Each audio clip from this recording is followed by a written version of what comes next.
series on an ancient text called the Bhagavatam or Srimad Bhagavatam. This is from 3000 BC, and it contains within it the essence of the Vedas. The Vedas were compiled by Vyas, a great and almost he was considered an incarnation of the divine, and he speaks about the eternal Dharma or the Sanathan Dharma for all humanity.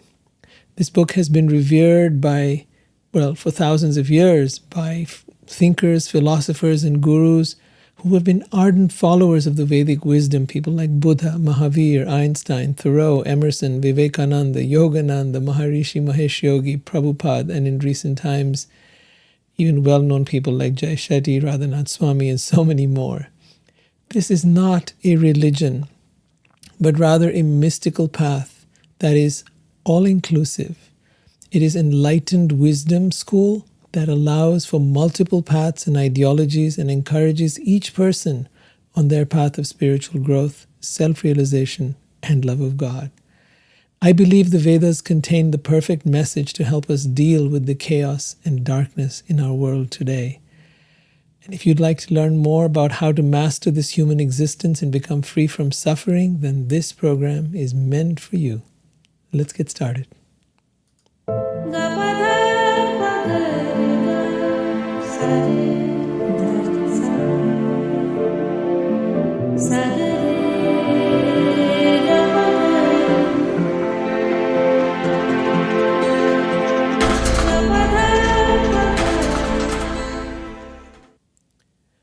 Hi, welcome back. So we'll begin with a chanting of a mantra. Mantras are extremely powerful, and the Bhagavatam begins with this most incredible mantra. Om Namo Bhagavate Vasudevaya. Om Namo Bhagavate Vasudevaya. Om Namo Bhagavate Vasudevaya. Then it continues in Sanskrit, and I'll read a bit of that because it's part of the invocation. Janmadiyasya yato anyavaditarataschaर्थेष्व abhigyah swarat tene brahma hridaya adi kavaye muhyanti yatsuryah tejo vari mridam yatha vinimayo yatra trisargo mrisha dhamnasvena sada nirasta kuhakam satyam param dhimahi. Om Namo Bhagavate Vasudevaya. Okay, so what was all that I read? Let me try and see if I can explain it to you. I'll read the translation first, and then we'll go into a little more depth. It says, My dear Sri Krishna, son of Vasudeva, O all-pervading personality of Godhead, I offer my respectful obeisance unto you. So what does this mean, all-pervading personality of Godhead? Most people get very confused by things like this. If God or the Supreme or the Divine, whatever name you want to give it, is all-pervading, if it is in everything, in every atom of the creation, if it is the universe, then how can it be also a being? And this is the myth that the Bhagavatam is here to sort of destroy. And that myth is that we can limit the divine or God to the limits of our imagination or our thinking. And that is just not true. It just doesn't work like that. The divine or God is unlimited, has a name, has a form, and is formless at the same time, is everything and nothing. And so whatever it is you believe, whether you believe there is no God or there is a God, whether that God is formless or has form as the universe, whatever it is you want to believe about God, you are free to. This is not a path that tries to impose upon you a particular ideology, though it does present the idea of God as having a form. And this is the part where Vyasadeva, after having written all of the Vedas, decided that this was the missing piece. We will come into more detail about that, how his guru enlightened him that he'd written the Vedas and all about the impersonal aspects and the ritualistic aspects of the Vedas, but he had missed out the most important thing, and that was to talk about the Supreme Being. This particular book focuses on that discovery through the teachings of many great sages and personalities over the ages, over thousands of years going back in time. So here he says, "O my dear Sri Krishna, son of Vasudeva," or I offer my respectful obeisance unto you. I meditate upon Bhagavan Sri Krishna because he is the absolute truth and the primeval cause of all causes of the creation, sustenance, and destruction of this manifested universes. So absolute truth is a very interesting term again. The absolute truth is something that is very different from the relative truth. As you know, everything in this world is a relative truth. I have my truth, as many people like to say, and you have your truth, and each person has their own truth. And each one of us sees the world differently, and therefore our truth is a relative truth. See? And our truth depends upon so many factors. It depends upon our conditioning, it depends on our religion, it depends upon our nationality, our race, so many factors, even all the experiences we had through our life. That then alters our perception, and our perception in reality starts to change the way we see reality and experience it. That is what we call our truth. But here it is talking about an absolute truth, a truth that is true for everyone. Now, and for all time.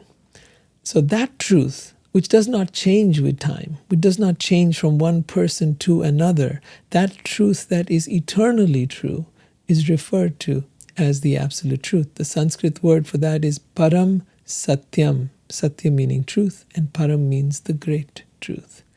So the Bhagavatam deals with the exploration of this absolute truth, and it refers to Sri Krishna, Bhagavan, as that absolute truth, who is the cause of all causes. So now a definition comes into play.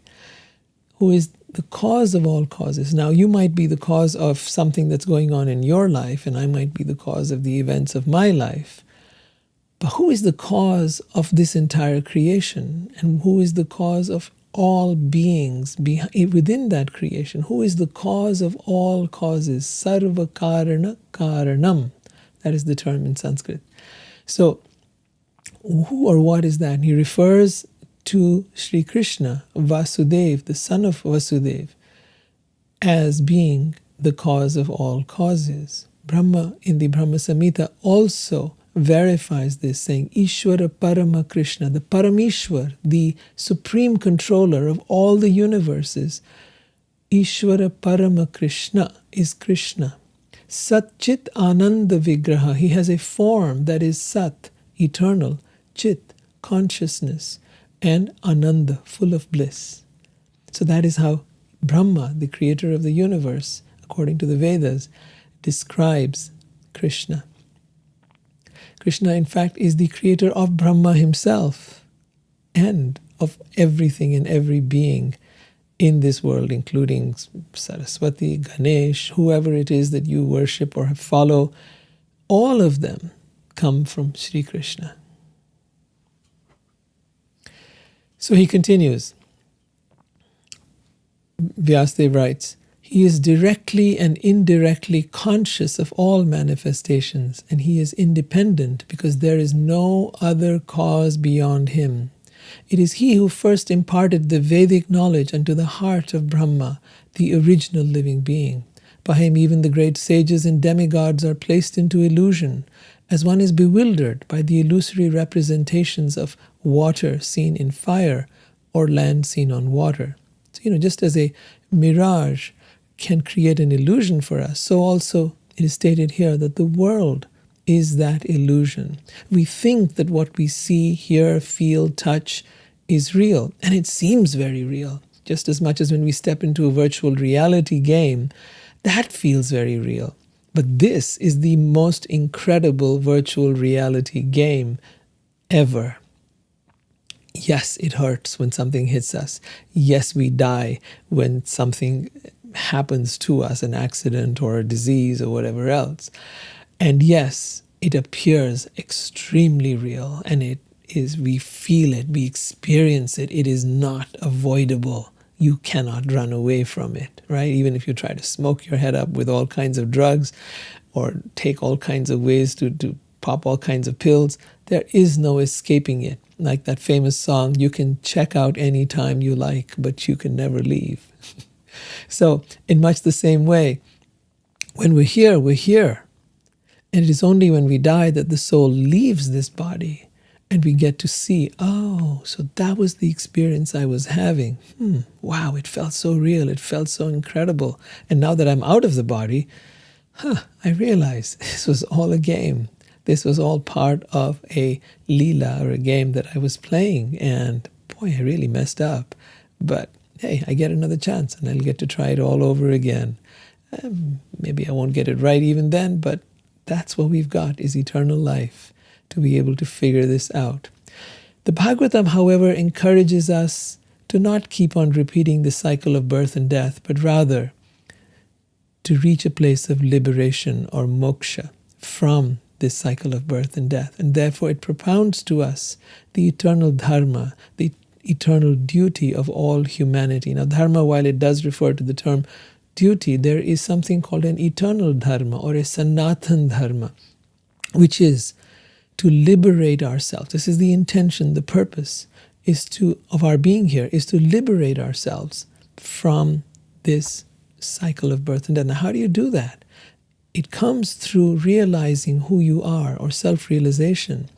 And it comes through realizing who is the source of that which we are and all that is, or God. And once we've understood these two things deeply, when we've got it, we will experience a state of transcendence. And in that transcendence, we will no longer be affected by the experiences in the world. The world will no longer have the impact it has upon us right now. And we will therefore, in many ways, have gone beyond the effects of the mind and of the circumstances in which we live. This indeed is true freedom from all suffering. So Vyas continues, only because of him, Sri Krishna or Bhagavan, do the material universes temporarily manifested by the reactions of the three modes of nature, three modes of nature being goodness, passion, and ignorance. We talked a lot about that in the Bhagavad Gita. If you haven't read that, or if you haven't listened to the talks I've given on that, you'll find them on my website.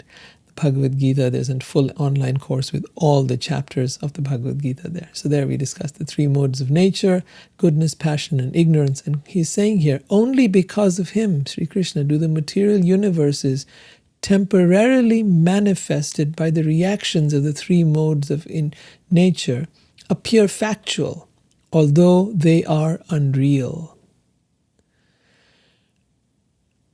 Imagine this understanding when you begin to understand that all of this is unreal. And what is real?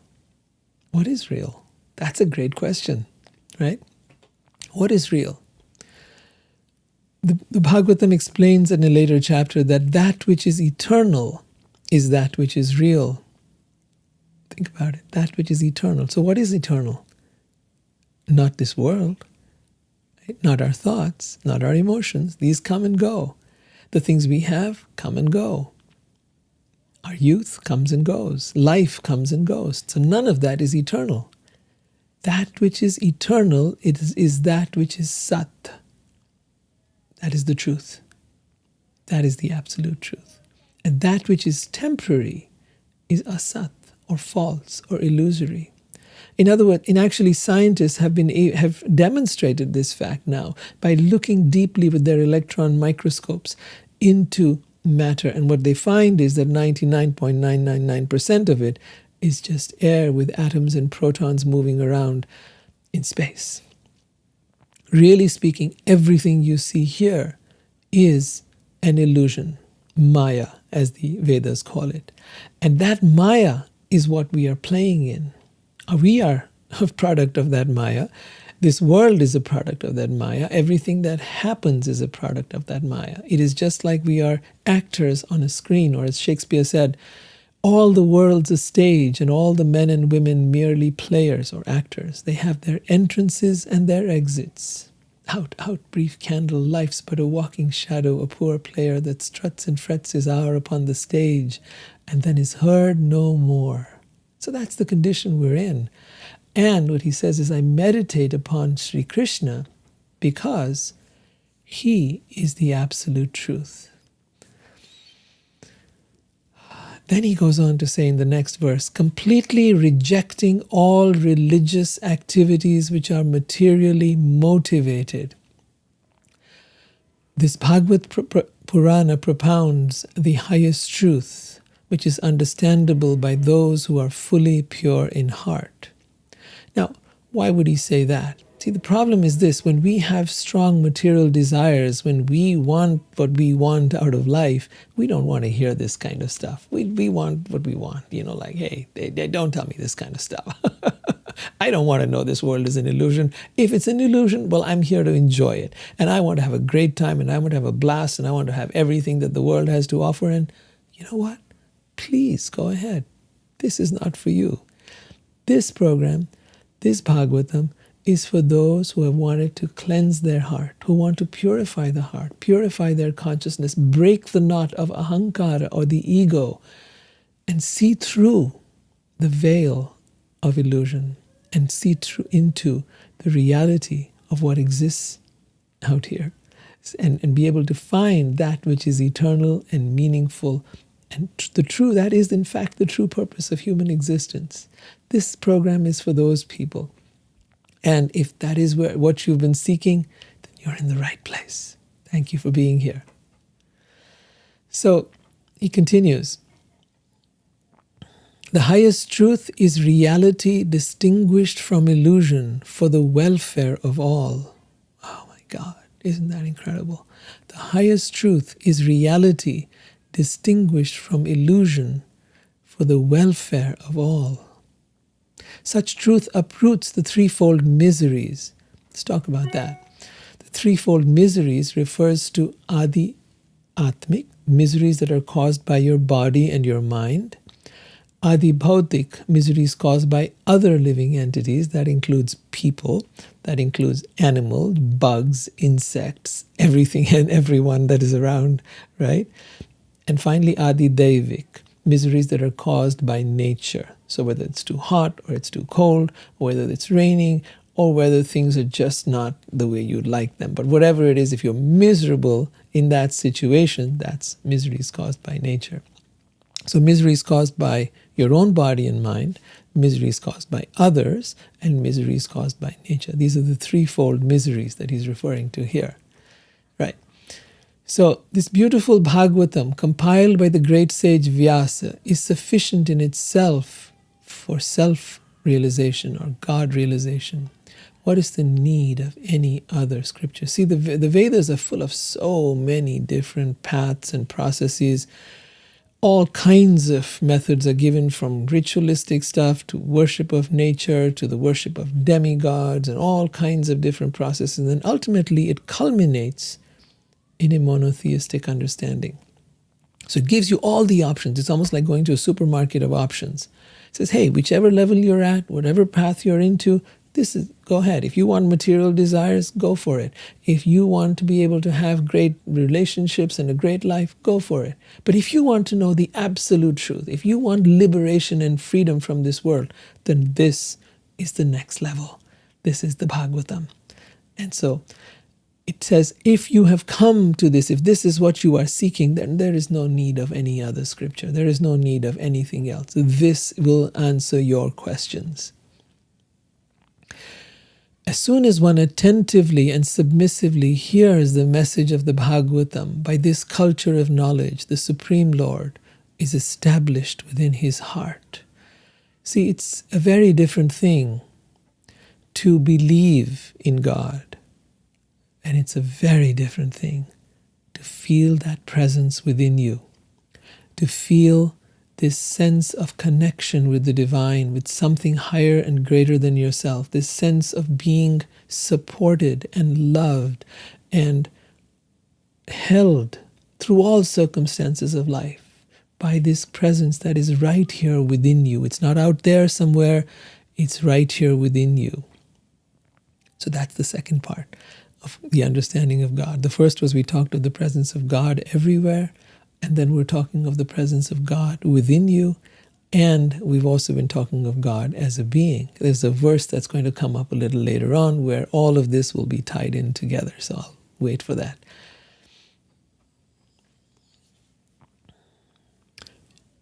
O expert and thoughtful ones, relish Srimad Bhagavatam, the mature fruit of the desire tree of the Vedic literatures. As I was saying earlier, the Vedic literatures are like a desire tree. It means whatever desire you have, they will help you fulfill them.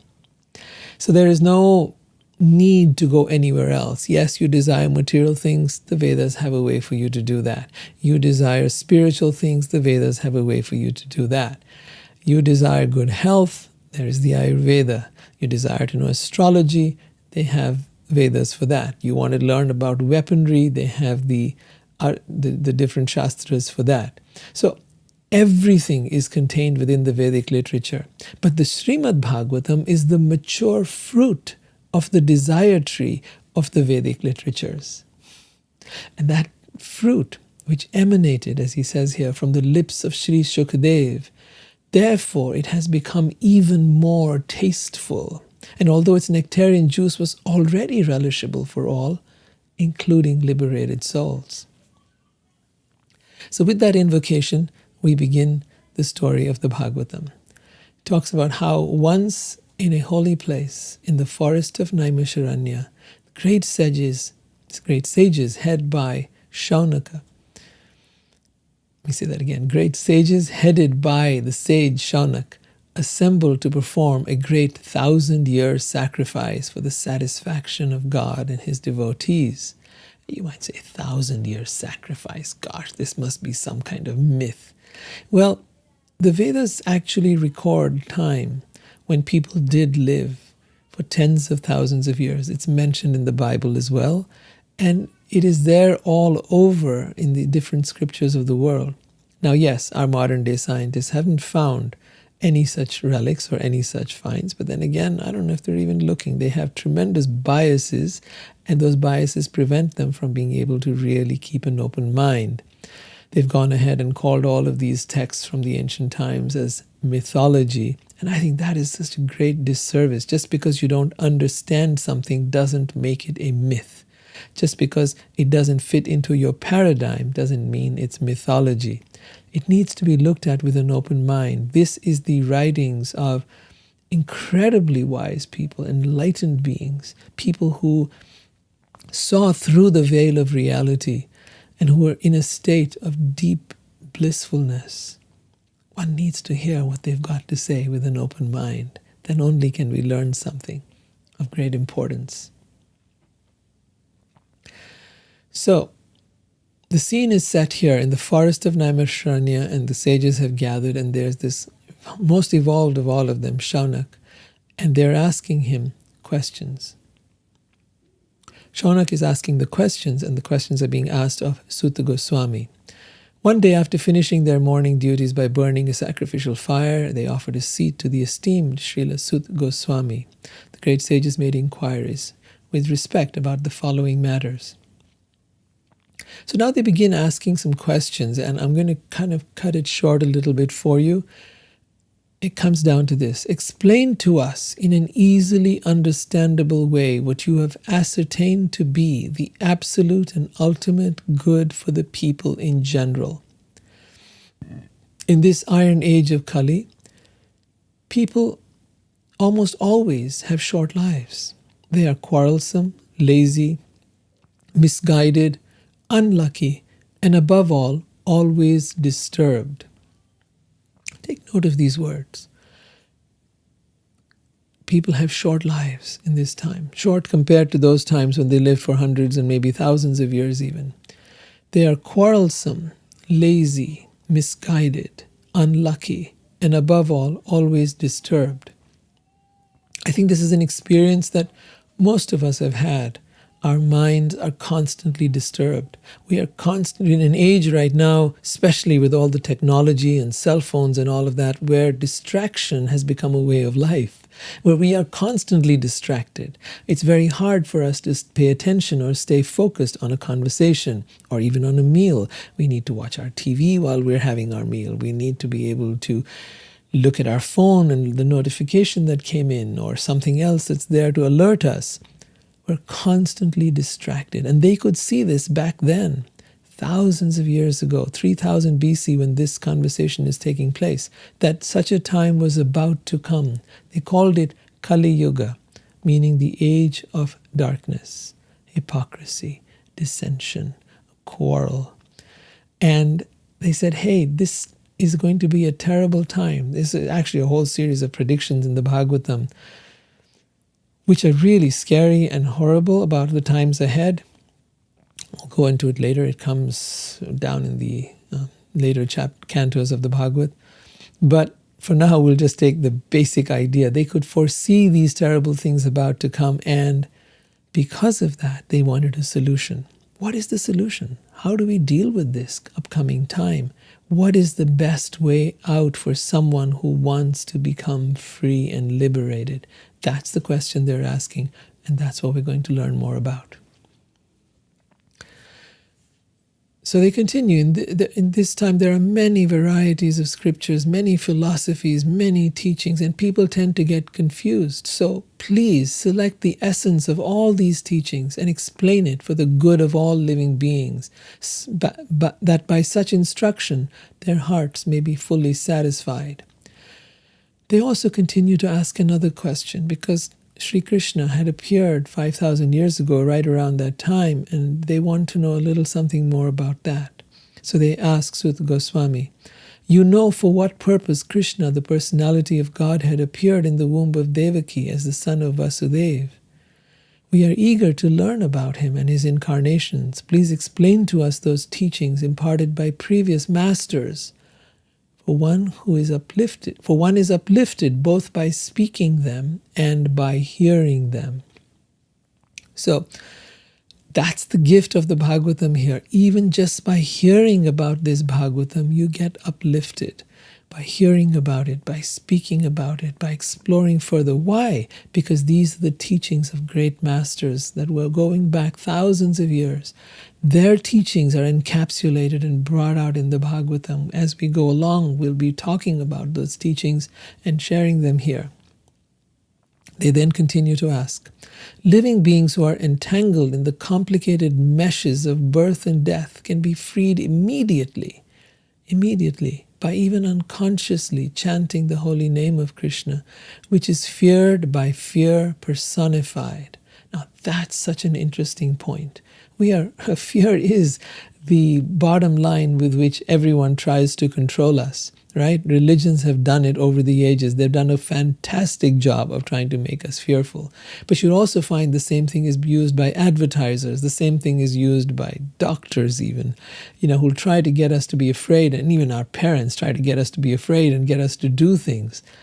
Yes, fear can be a great motivator. But here they're talking about when you chant the name of Krishna, just by saying his name, just as we did in the invocation earlier, Om Namo Bhagavate Vasudevaya. Vasudeva is the name, one of the names of Krishna, or you uses any name of God for that matter, whether you call him Jehovah or Yahweh or Allah, whatever name of God you chant, it has great potency within it to liberate you from fear. That's the weird thing, right? Religion's been using fear to try to bring you to God. But actually, the whole point of coming to God is to become fearless. I wish they hadn't tried to do this silly game of trying to make people fearful and thereby trying to get them to God. Rather, understand that just by chanting the name of God, as in the mantra Om as well, or the name Krishna, you become fearless. Because even fear is afraid of that name. Those great sages who have completely taken shelter of the lotus feet of God can at once sanctify those who come in touch with them, whereas the water of the Ganges can sanctify only after prolonged use. So many people go to the Ganges or the Ganga to bathe, to cleanse themselves of their sins. Just as in some places you go for confession to cleanse yourself of your sins, people in India and the Vedic system will go to the Ganga to sanctify and purify themselves of their bad deeds or their bad karma. But it says that just by coming in association with a highly evolved soul, that person can sanctify anyone who comes in touch with them immediately, right? Whereas the waters of the Ganga or anything else will take prolonged use for you to really, cleanse yourself. So they say here, who is there desiring deliverance from the vices of the age of quarrel or Kali Yuga, who is not willing to hear the virtuous glories of God? They continue here. His transcendental acts, Krishna's transcendental acts, are magnificent and gracious, and great learned sages like Narad sing of them. Therefore, please speak to us who are eager to hear about the adventures he performs in his various incarnations. See, God is not a boring chap. He's not a guy who's there sitting on a cloud with some, on a throne and in the cloud somewhere with angels and harps. That's not the Vedic version. The Vedic version is God is playful, adventurous, mischievous, fun-loving, joyous, celebratory, sensual. Everything you want to be is simply a shadow of what God is. We are no different than him, and he is no different than us. He's also, by the way, when I say he, I don't mean he as in gender. I'm just using a general term. God is both masculine and feminine. The feminine part being even higher or superior. In that part we refer to as Radha. Radha is the internal potency of Krishna. They are the heart and the soul of each other.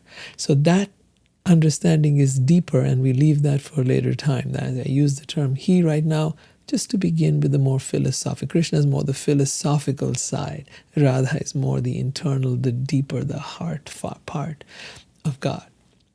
So let's come further. Yeah, so he talks about, they want to hear about the adventures he performs in his different incarnations. See, the God has many different incarnations. He doesn't just come just one time. He comes many times in many different incarnations. He's playful and tries to do things in ways that blow our mind, really. I mean, there are incarnations you'll come across of Krishna where he comes as a boar, and another time where he comes as a dwarf, and another time where he comes as a fish. Different purposes to be served. And he says, hey, why should I just come in one form? I'm going to come however one. I love to dress up and go in my costumes of different types. So I'm going to come in and bring in those different incarnations for this specific purposes. But then he comes finally as Krishna. And in that, he's this adorable, beautiful child. We'll come more into that. The sages then continue saying, those who have developed a taste for the transcendental relationship with him relish hearing of his pastimes at every moment. Knowing well that the age of Kali has already begun, we are assembled here in this holy place to hear at great length of the transcendental message of Godhead, in this way perform sacrifice. We think that we have met you by the will of providence, just so that we may accept you as the captain of the ship for those who desire to cross the difficult ocean of Kali Yuga, which deteriorates all good qualities of a human being.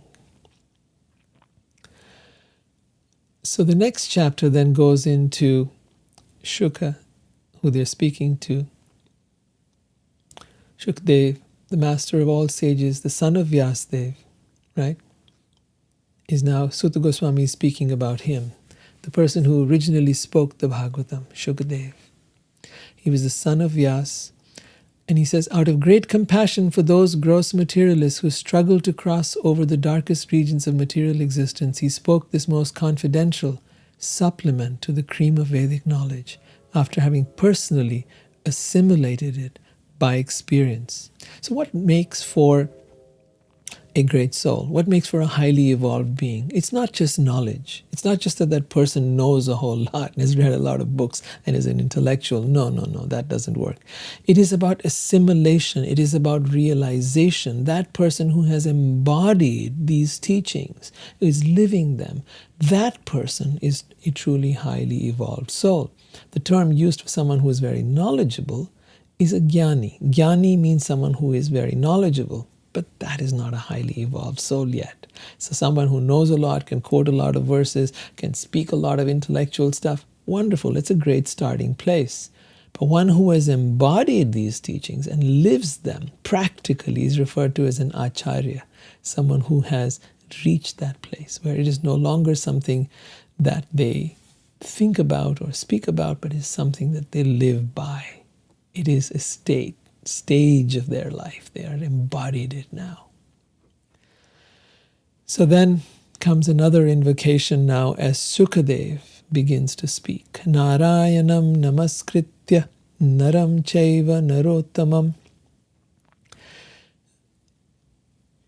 Let me start it again. Narayanam namaskritya naram chaiva narottamam.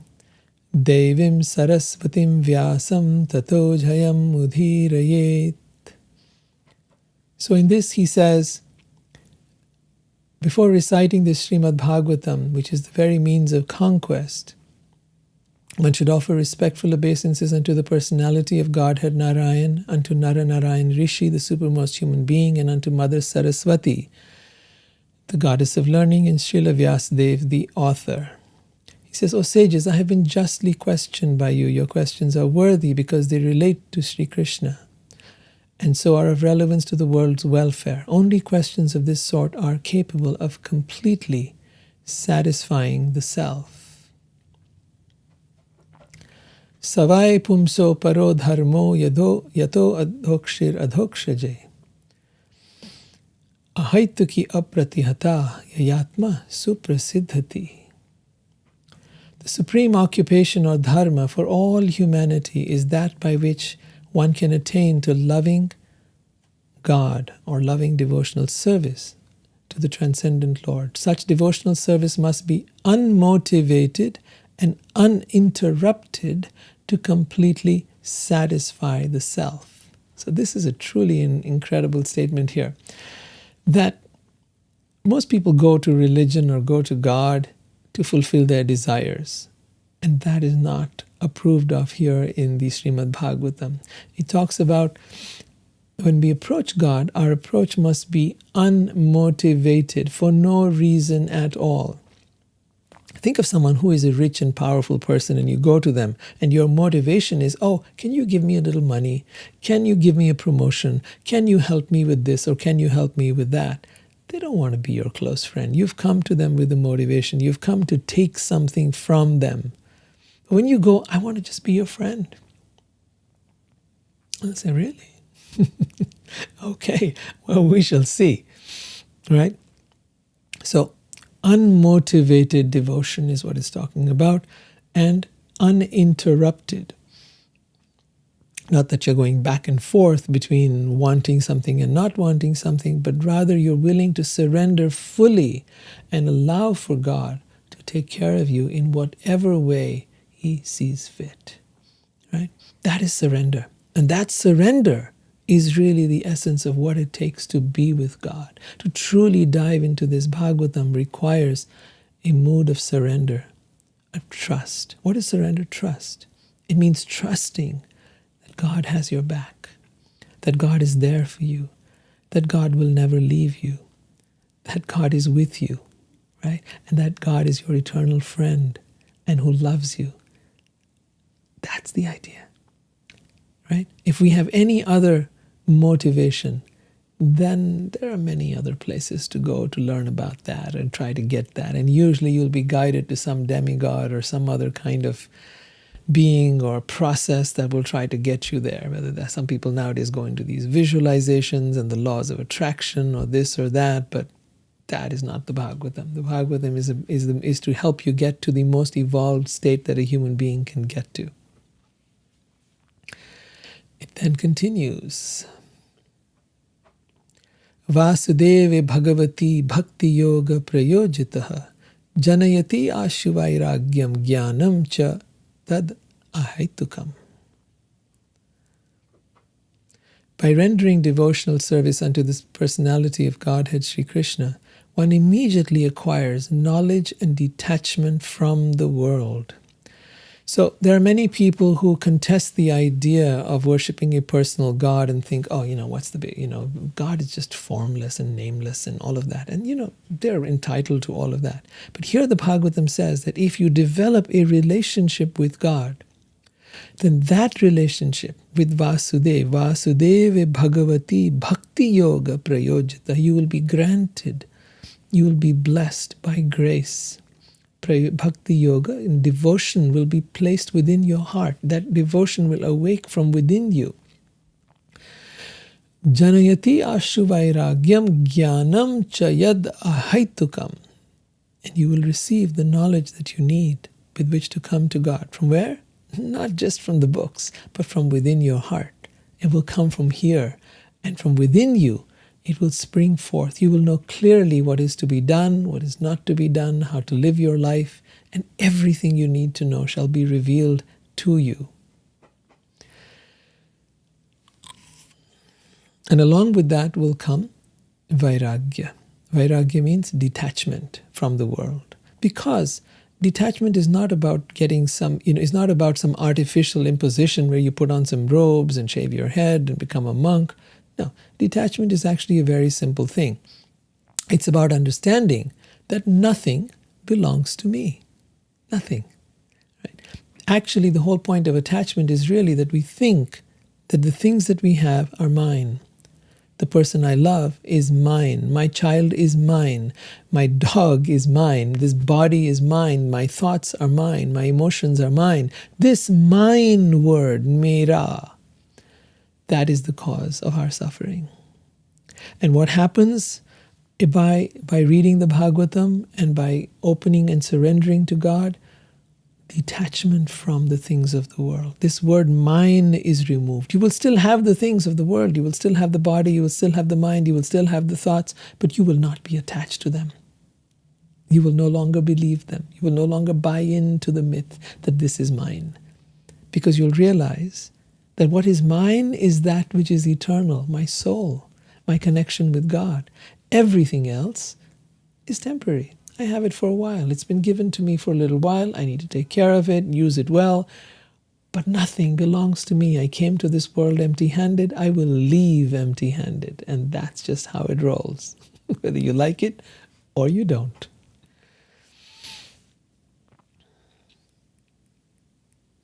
The occupational activities, the work we do, the job we do, the business we do, the occupational activities a person performs according to their own position are only so much useless labor if they do not provoke attraction for the message of God.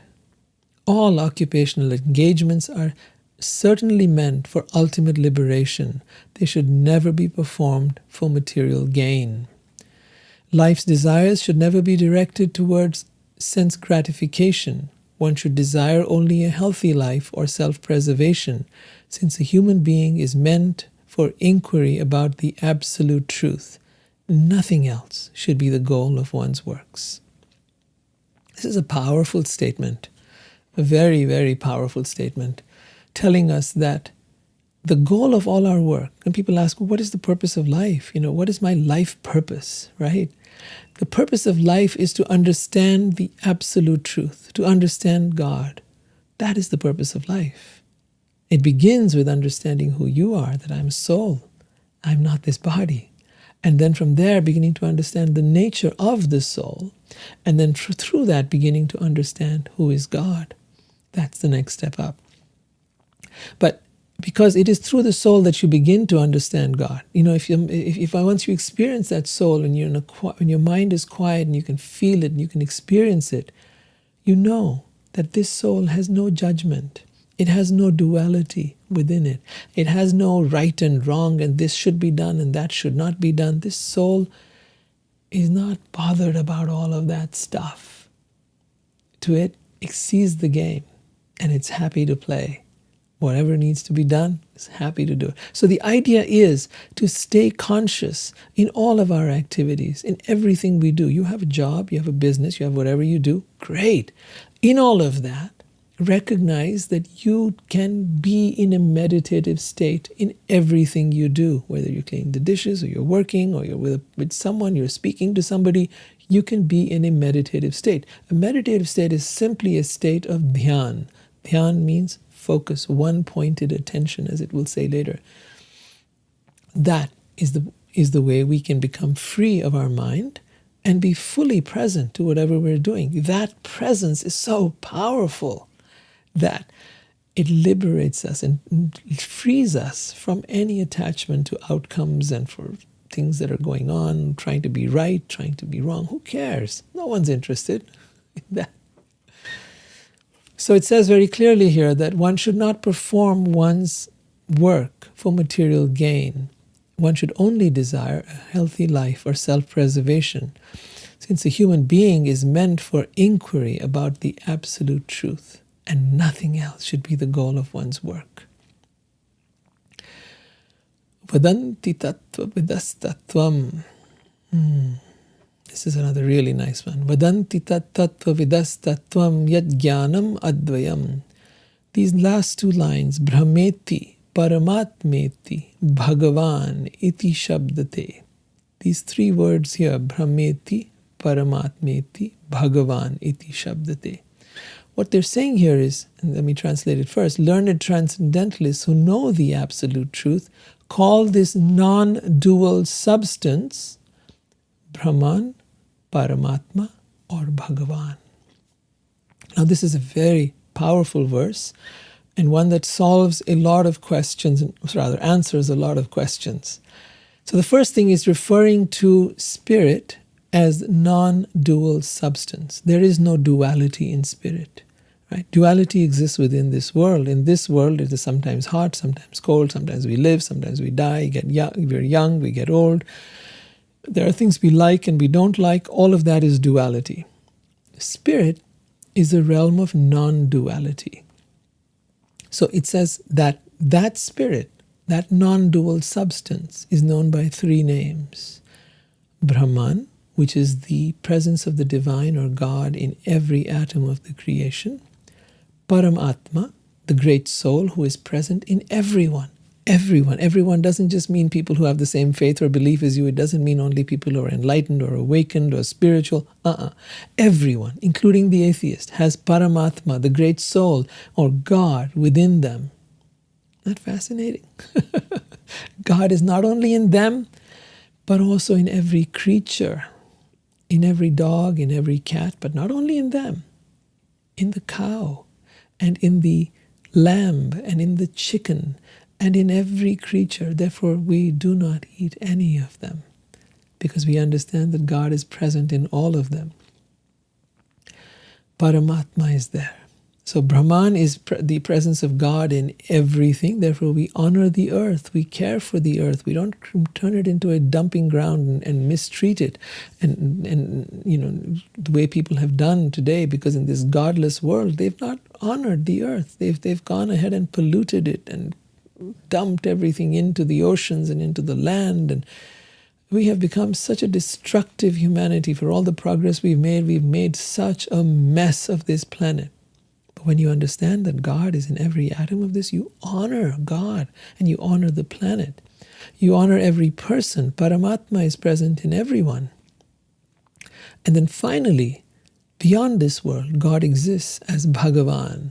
Bhagavan means one who possesses all knowledge, all fame, all beauty, all strength, all power, and is famous everywhere.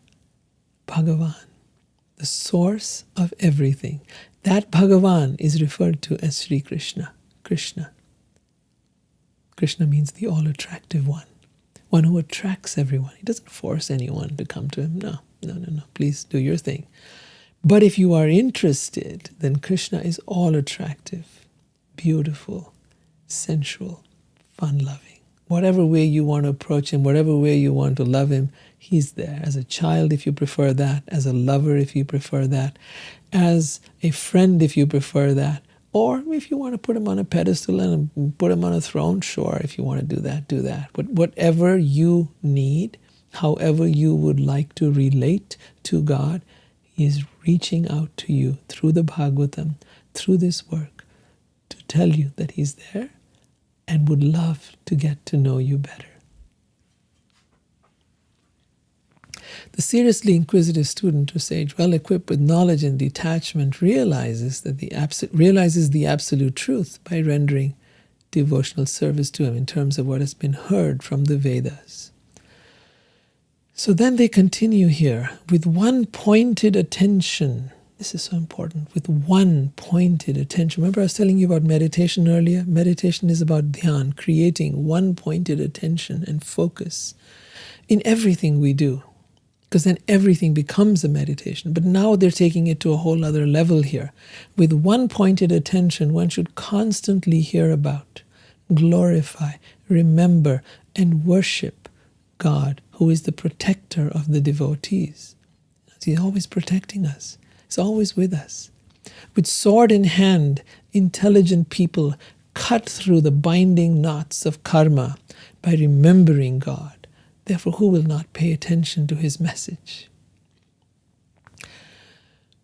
This is so important because it's saying here that karma binds us to this world. Karma is our actions, the things we do, good or bad. Both of them bind us to this world. If you want to cut through the bondage of karma, if you want to cut through the knots of the ego, then this Bhagavatam helps you do that by giving you the messages of God, by telling you about His pastimes, by telling you all about Him, everything you'd like to know, and far, far more than you could have imagined is here. So by hearing that attentively with one pointed attention, you will develop a taste. Ruchi is the word that is used in Sanskrit. You will develop ruchi for God.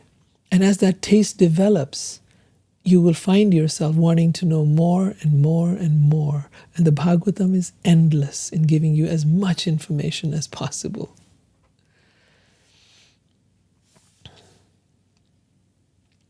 Shri Krishna, the personality of Godhead, who is the Paramatma in everyone's heart and the benefactor of the truthful devotee, cleanses desire for material enjoyment from the heart of the devotee who has developed the urge to hear His messages, which are in themselves virtuous when properly heard and chanted. So it's a really powerful statement here that by hearing, by chanting, by remembering God, our heart becomes cleansed. Material desire becomes cleansed. The ego becomes cleansed. All the stuff we've gone through in our life becomes cleansed. Our wounding, as many people call it. Our different flaws, our anarthas, they are cleansed. And gradually we find ourselves becoming purified, purified, purified. Because Spirit enters within us and cleanses all the imperfections that we have. That is such an incredible blessing. And this is the process that is being described for that to happen. Shrinvatam swakatha Krishna punya shravana kirtana hridayantastohi abhadrani vidunoti suritsatam. By regular attendance in classes on the Bhagavatam and by rendering service to the devotees, all that is troublesome to the heart is almost completely destroyed, and loving service unto God, who is praised with transcendental songs, is established as an irrevocable fact. All the abhadra, all the unwanted things within the heart are removed, and love of God, who is praised with transcendental song, is established as an irrevocable fact. So powerful. And the next verse goes on to really add to that. Nashta prayeshu abhadreshu. All that is abhadra, all that is undesirable within our ego, within our mind, within our heart, becomes nasht, cleansed, removed. Nityam Bhagavata Sevaya, by constantly serving the Bhagavat. How do you serve the Bhagavatam? By listening. How do you serve the Bhagavat? Also, the Bhagavat refers not only to the book Bhagavat, but also to the person who is the embodiment of the Bhagavat. Such a person, such a highly evolved soul, by serving them, again, the impurities of the heart are cleansed. Bhagavati Uttama Shloke, by hearing these great verses, these highest of all verses of the Vedas, Bhaktir Bhavati Naishtiki. Bhakti, devotion to God, becomes established Naishtiki, as an irrevocable fact, and one becomes truly happy. The translation reads like this: as soon as irrevocable loving service is established in the heart, the effect of nature's modes of passion and ignorance, such as lust, desire, and hankering, disappear from the heart. Thus the devotee is established in goodness and becomes completely happy. How awesome is this? That we become, that all of our desires, our hankering, become cleansed from the heart. We no longer need anything. We no longer hanker for everything. It's a terrible business for the for the world. I mean, gee, if everyone did that, there would be no market. There would be no consumers. There would be no one wanting anything. But this isn't going to happen anytime soon. It takes the rarest of the rare people to get on this path. Krishna says in the Bhagavad Gita that out of millions of people, one tries to understand God. And out of millions of such people, hardly one gets to know him in truth. So the rarest of the rare will come to this place. The markets don't have to worry about that. And all the industry of the world doesn't have to worry about this being any threat to them. But for one who has come on this path, let it be known that all the desire and hankering will disappear from your heart. Your heart will become purified. Your mind, your consciousness will be purified. And you will be established in the state of goodness and become completely happy. By state of goodness, we don't mean someone who is good. Just be really clear about that. Yes, I can understand that term can be confusing. It's referring to sattva gun, and sattva gun is the mode, is a state of consciousness in which one realizes that there is a higher goal to life and now begins actively pursuing that. That's what we mean by the state, by the mode of goodness, sattva gun. It is not about being good. That is a secondary byproduct. We're not so concerned about that. Okay, just to be clear.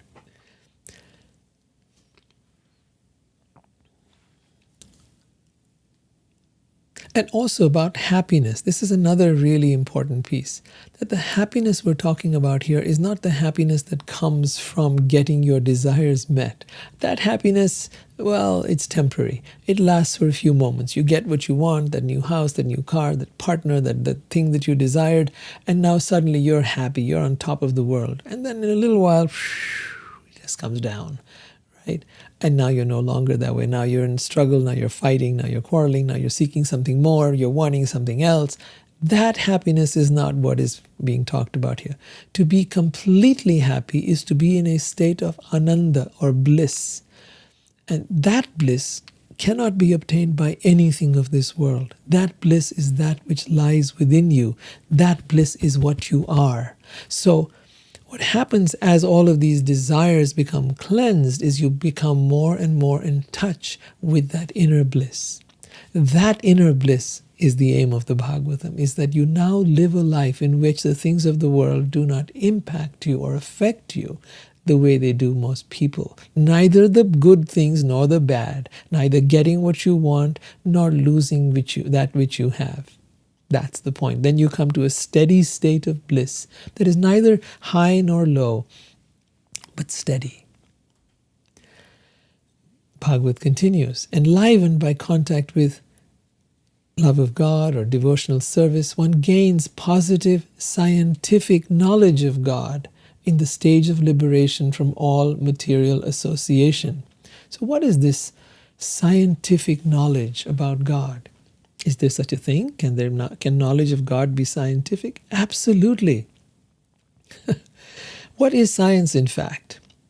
They have a theory, they have an experiment, and then they have a conclusion. The Vedic system is exactly exactly a science. The theory is being presented to here in the literatures. The experiment is that which you will do as you listen, as you talk about, as you remember, as you serve, and as you act upon these teachings. That's where the experiment is done. And then the conclusion is also described out here, what you will experience, that sense of blissfulness, that sense of detachment, that sense of freedom from the world and its influences upon you. All of that is part of the conclusion that you will arrive at. So it's telling you the theory, it's telling you the process, and it's telling you the conclusion, so that you, as you go through it, you know what to expect. It's not something vague, it's not something that is promised in the afterlife, but it is something that is deliverable here and now in this world.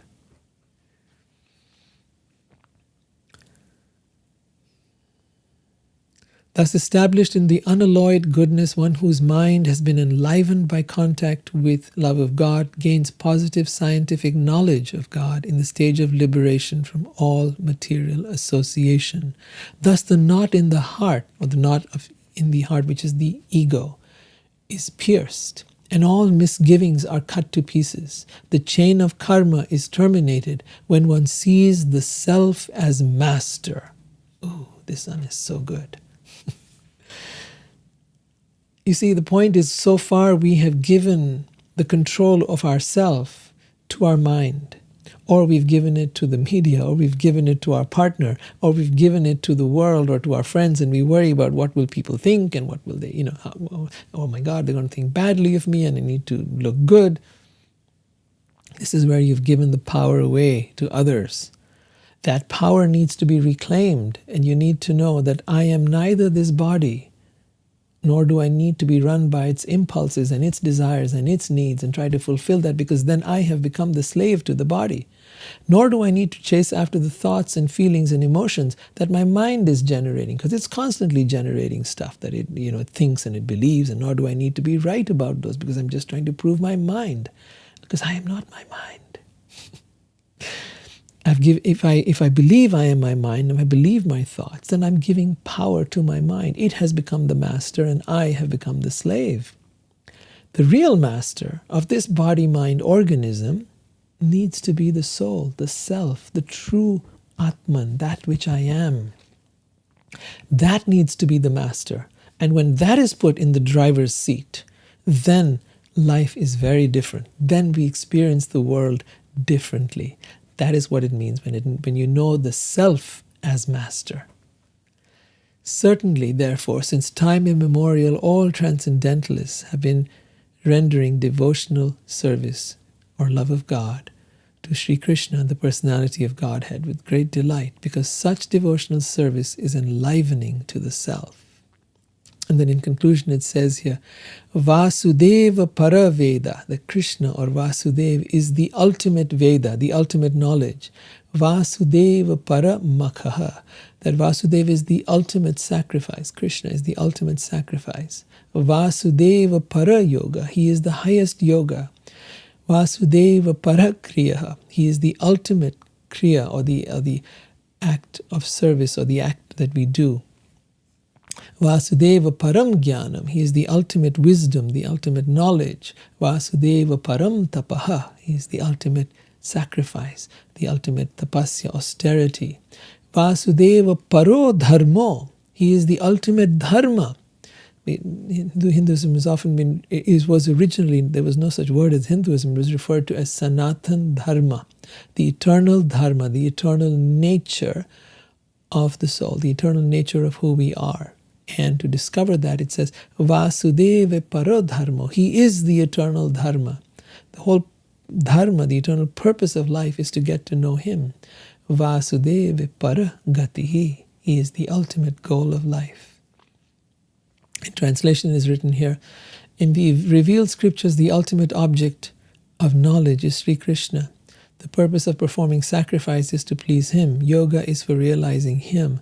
All karma and all activities are ultimately rewarded by Him only. He is the supreme knowledge, and all severe austerities are performed to know Him. Dharma is rendering loving service unto Him, and He is the supreme goal of life. So this is the Bhagavatam, and I welcome you for being here, for wanting to learn more about spirituality and the Vedas and Sanathan Dharma, the eternal Dharma of humanity. This is the place, and here we're going to learn so much about this. This is just the beginning. This is the first of many, many, many hundreds of different such conversations that we'll be having. Please feel free to write your comments. Write in the comments and post anything that you'd like to ask about. I'd be happy to answer all of that, even if you're watching this in the replay. Feel free to like and subscribe, and I would love to hear from you and have you join us. We're on every Tuesday at 7 p.m. Pacific time, and it'll be wonderful to have you there with us. Jai Shri Krishna. Hare Krishna. Thank you for being here with us.